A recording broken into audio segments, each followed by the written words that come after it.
Sa Iglesia Filipina Independiente, ang pananampalataya ay hindi dahilan para manahimik sa harap ng inhustisya.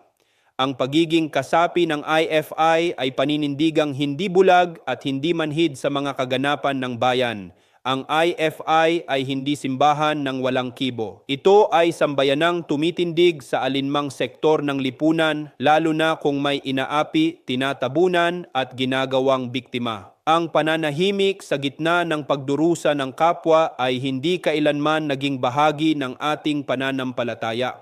Para sa IFI, ang tunay na pagsamba ay may tinig, may lakas ng loob at may pakikialam.